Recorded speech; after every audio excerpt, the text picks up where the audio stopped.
PM Modi ने Hiroshima peace memorial में परमाणु हमले में जान गंवाने वाले लोगों को श्रद्धांजलि अर्पित की। पीस ऑफ म्यूजियम का भी दौरा किया प्रधानमंत्री नरेंद्र मोदी आज हिरोशिमा में ब्रिटेन के पीएम ऋषि सुनक के साथ करेंगे द्विपक्षीय वार्ता। भारत ब्रिटेन के बीच मुक्त व्यापार समझौते को हल करने की दिशा में चर्चा होगी।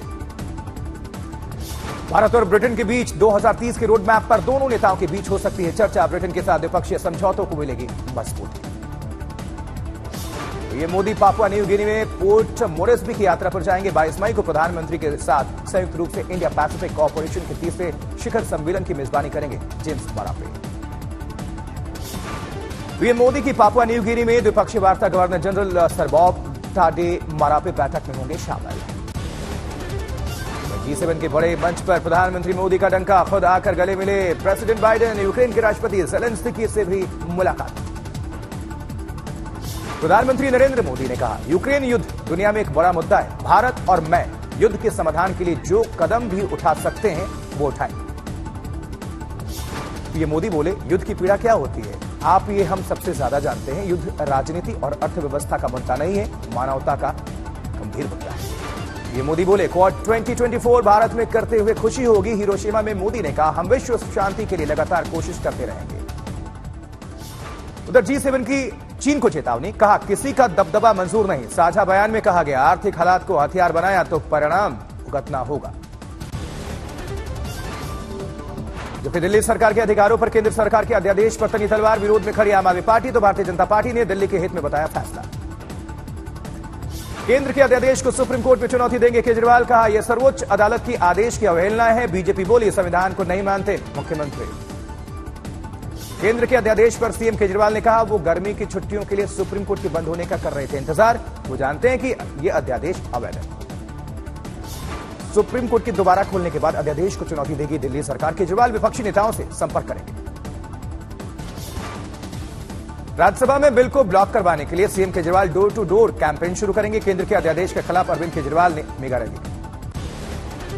द्वारका में सीमा सुरक्षा बल के कार्यक्रम में बोले गृहमंत्री अमित शाह। कहा, बॉर्डर पर बीएसएफ तैनात, इसलिए मुझे दिल्ली में आती है चैन की नींद। एनएसीपी के लिए 470 करोड़ के प्रोजेक्ट का शिलान्यास। देश के मध्य भाग में रहने वाले नागरिक सभी अपने आप को सुरक्षित महसूस करें।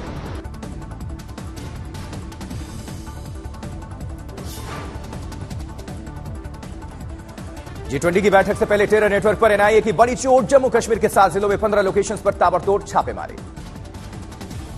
श्रीनगर में G20 बैठक में पहले तैयारियां जोरों पर। सीआरपीएफ की वाटर विंग और वैली क्विक एक्शन टीम ने डल झील में किया संयुक्त अभ्यास। श्रीनगर में G20 की तैयारियों को लेकर लोगों के लिए बना Jhelum river front. LG Manoj Sinha ने किया झेलम रिवर फ्रंट का उद्घाटन। जबकि आर्यन खान ड्रग्स केस में समीर वानखेड़े से आज होगी फिर से पूछताछ। सीबीआई ने आज भी भ्रष्टाचार और रंगदारी मामले में पूछताछ के लिए बुलाया है वानखेड़े को। आर्यन खान ड्रग्स केस में जबरन वसूली मामले में पूर्व एनसीबी अधिकारी समीर वानखेड़े से सीबीआई की पूछताछ। 5 घंटे तक जांच एजेंसी ने दागे कई सवाल। ममता बनर्जी ने 2000 रुपए के नोट बैन को लेकर मोदी सरकार पर किया प्रहार। ट्वीट करके लिखा, एक और सनकी और तुगलकी ड्रामा, 2000 रुपए के नोटों की वापसी। उधर सीएम भूपेश बघेल ने 2000 रुपए के नोट पर दिया बयान। कहा, हम आरबीआई से पूछना चाहेंगे कि आपने 2000 रुपए के नोट का चलन क्यों किया बंद। आप 7 साल बाद अपना फैसला बदल रहे हैं। वायुसेना का बड़ा फैसला, मिग 21 के पूरे बेड़े की उड़ान पर रोक लगाई।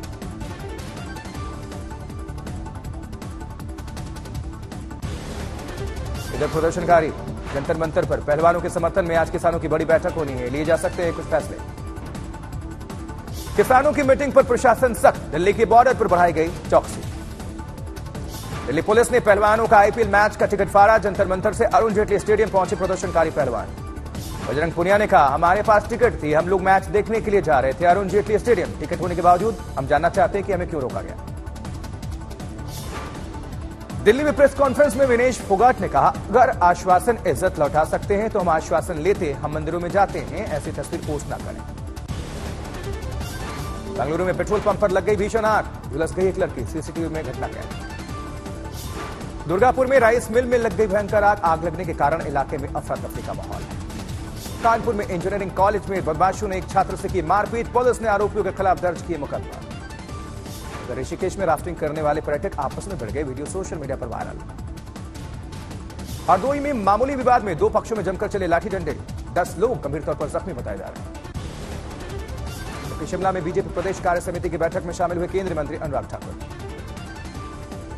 देहरादून में बीजेपी प्रदेश कार्य समिति की बैठक में आगामी चुनाव पर हुआ मंथन। सीएम पुष्कर सिंह धामी समेत कई नेता रहे शामिल। भुवनेश्वर में केंद्रीय मंत्री धर्मेंद्र प्रधान की अध्यक्षता में हुई बीजेपी प्रदेश कार्यकारिणी की बैठक। ओडिशा बीजेपी के कई बड़े नेता रहे मौजूद। यूपी के सीएम योगी आदित्यनाथ श्रीमद् भागवत कथा ज्ञान यज्ञ में शामिल हुए। कहा, गोरक्षपीठ के देवलोक का होगा विस्तार। लखनऊ में योगी सरकार ने की 8 मेगा परियोजनाओं के लिए 146 करोड़ रुपए छूट की घोषणा। निवेशकों को इससे फायदा पहुंचेगा। हरियाणा के पूर्व वित्त मंत्री कैप्टन अभिमन्यु ने पूर्व मुख्यमंत्री भूपेंद्र सिंह हुड्डा पर जमकर साधा निशाना। कहा कि हुड्डा अपनी ही पार्टी को खत्म कर चुके हैं। जबकि हरियाणा के गृह मंत्री अनिल विज ने अरविंद केजरीवाल के पीएम पर दिए बयान पर किया पलटवार। बोले, रो वही रहा है जिसने नाजायज पैसा इकट्ठा किया है। उत्तराखंड के मुख्य सचिव सुखबीर सिंह संधू आज बद्रीनाथ पहुंचे। मास्टर प्लान कार्यों का जायजा लिया। जम्मू कश्मीर में G20 बैठक से पहले सुरक्षा के पुख्ता बंदोबस्त। सीआरपीएफ की वाटर विंग ने डल झील में की पेट्रोलिंग। हिमाचल में बीजेपी कार्य समिति की हुई बैठक। महाजन संपर्क अभियान की बनी योजना। हर घर तक पहुंचाई जाएगी केंद्र सरकार की योजनाएं।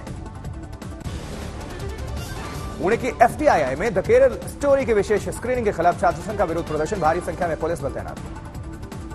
बागपत में बीजेपी नेता सोनिया चौधरी ने हिंदू युवतियों और महिलाओं को दिखाई द केरला स्टोरी। 120 महिलाओं ने देखी ये फिल्म।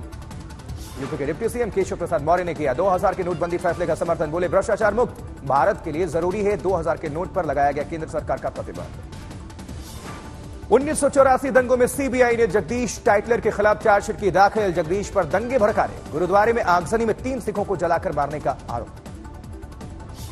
ब्रेक फेल होने के कारण एक गाड़ी उत्तरकाशी केदारनाथ मार्ग पर दुर्घटनाग्रस्त हो गई। बाल बाल बच्चे 24 तीर्थ किया गया।